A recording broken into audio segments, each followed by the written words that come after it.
Hey guys, and welcome back to my channel.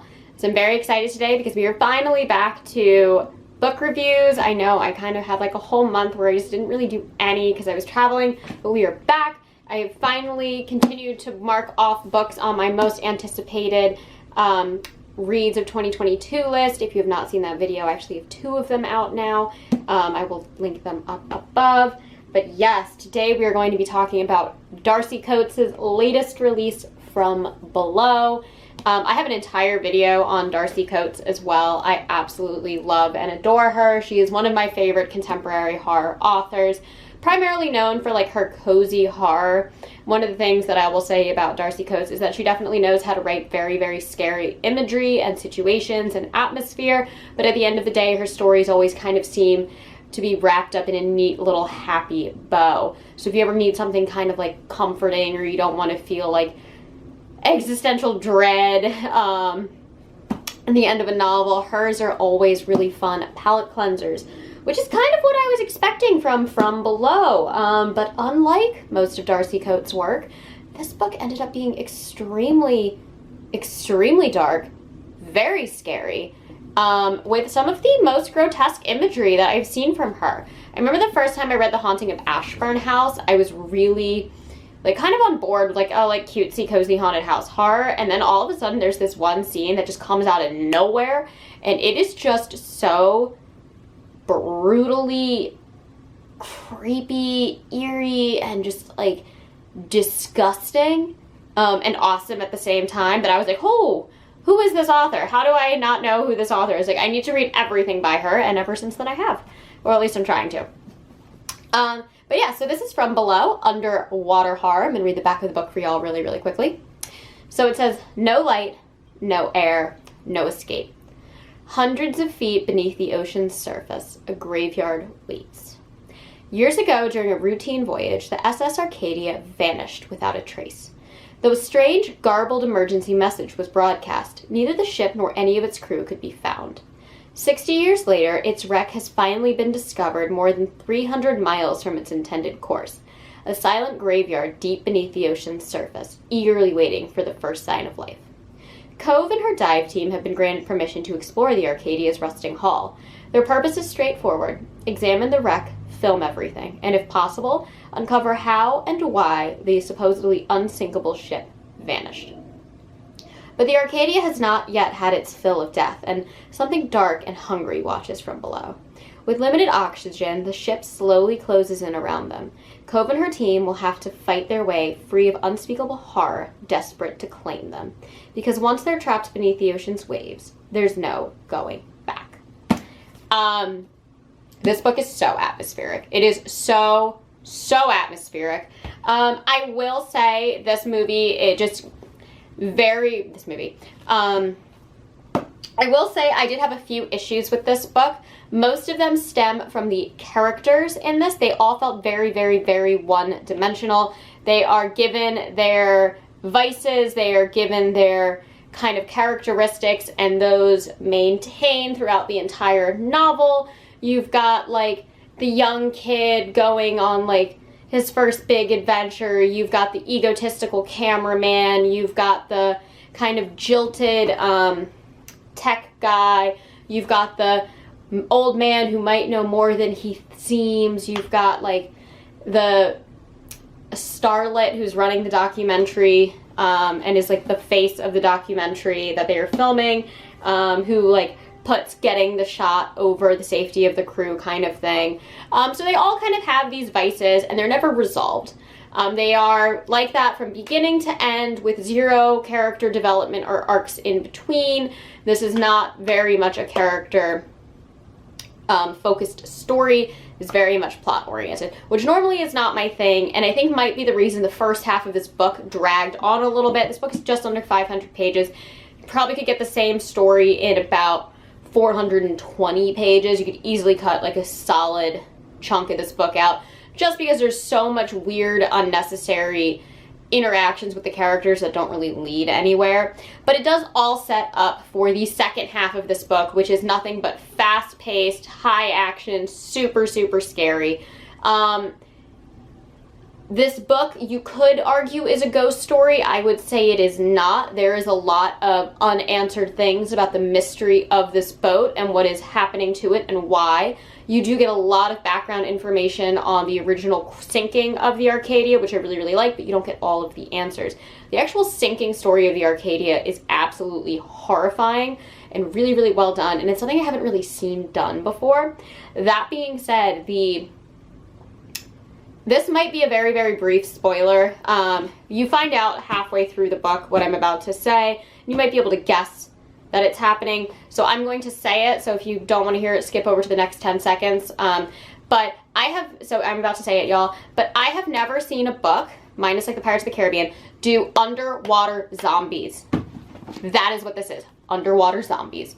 I will not say that again in this video, so hopefully if you didn't want that spoiled, you've skipped that. But it was brilliant. The imagery to create them was so gross. There's so much body horror in this book. I did not expect Darcy Coates to be doing body horror like this. There is body horror in this. Oh my god. I was just like, and I was just blown away. Like, I was waiting for like the kind of like whimsical, happy-go-lucky kind of characters that you normally get in Darcy Coates. None of that. All very serious characters for the most part, minus Aiden, who's just kind of this like goofy young, like 22-year-old kid. Very inexperienced, who probably shouldn't be on the ship, but is. But everything else is like dark, dark, dark. We get super dark backstories for the characters. We get a super dark backstory for the Arcadia. And then once they are below the depths, it is dark, it is creepy, it is claustrophobic. It is so well done. And I was reading this and I couldn't believe it was a Darcy Coates book. I really, really, really hope I see more from her.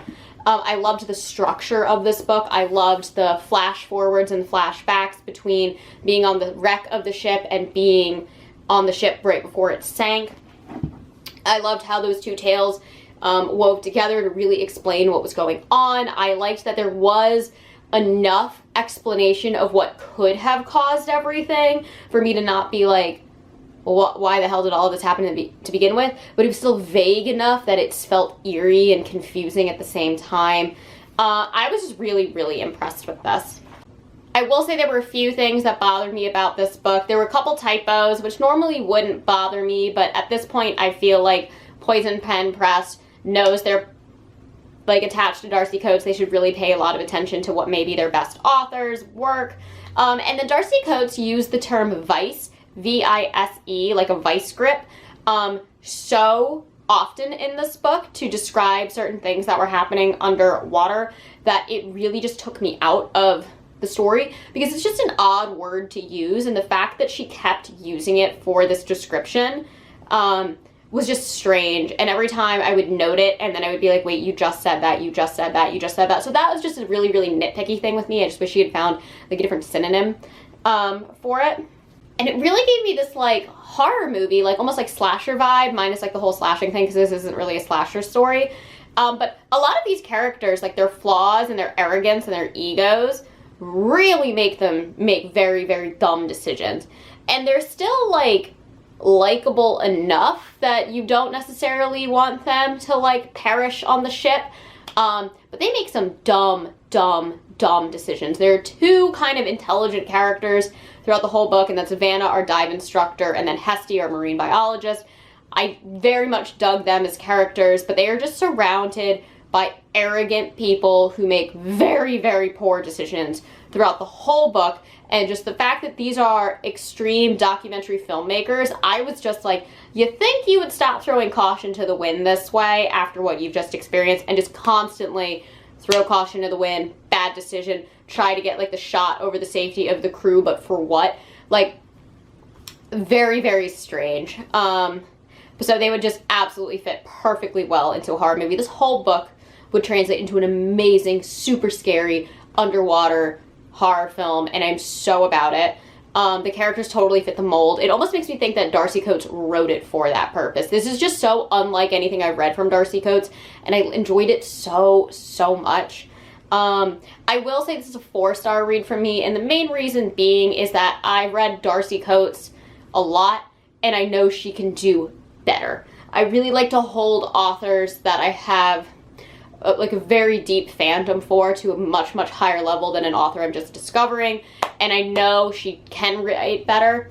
And I would love to see this type of very deep-rooted horror that's very borderline on that cozy horror that she's known for, amped up and refined just a little bit. And I think she could really, really nail it. Because this book was so scary and I was not expecting it to be this way. And I just devoured it. And I say that, but this is literally in my top 4 favorite Darcy Coates novels of all time. I think it's like The Carrow Haunt, The Haunting of Ashburn House, The Fallcroft Ghost, and then this are all up in my like top 4. This was just fantastic, and it was long. You don't usually get super long from Darcy Coates. Like The Fallcroft Ghost, I think it's like only like, I think it's under 200 pages, you know, but I was really, really impressed, and she just nails the atmosphere. A couple like little super nitpicky things is I don't know anything about deep sea diving, but I'm fairly certain you can't hear too many like minute sounds underwater. Like I'm not quite sure how that works. But this book relies really heavily on the characters being able to hear underwater, and I don't know if that's a flaw, and I tried to look it up, and I know that certain higher frequencies you can hear, so maybe because what they were hearing would have been at higher frequencies they could hear it, but I'm really, really not sure how that would work, especially since they had like masks on and were hooked up to like audio equipment so they could hear each other speaking and like communicating. So I don't know, but that kind of bothered me, is I'm just not 100% sure if the physics underwater that she has in this book are real in real life. So that took me out of it a little bit, but she did a lot of research on this. There's so much about like silt outs and like deep sea diving. What is it called? Like nitrogen poisoning, I think is what it is, when like you go up too fast under the pressure of the water. Like she really did her research on that, and like the different types of suits that you would use. So maybe I'm totally wrong about hearing underwater, but I learned so much about deep sea diving, and it has just solidified my fear of the water. I do not like snorkeling to begin with. This has fully convinced me to never even think of going scuba diving. But yes, if you are a Darcy Coates fan, read this. If you've never read Darcy Coates, this might not be the best thing to start out with, because it's just not going to be her general style of writing, but this is fabulous, and it is much darker and much scarier than most of the stuff that she has, and I was thrilled with it. Anyways, that is all that I have for you guys today. This was a 4-star read from me. Before I forget, I do have my giveaway up for my Bronte Sisters books for reaching 2,000 subscribers on YouTube. Woo! It's on my Instagram if you are interested, at Violet Prynne. As always, thank you all so much for watching. I post every Monday and Thursday, sometimes on Saturdays. If you enjoyed this video, please hit the like and subscribe buttons down below, and I will catch you all in the next one. Mwah!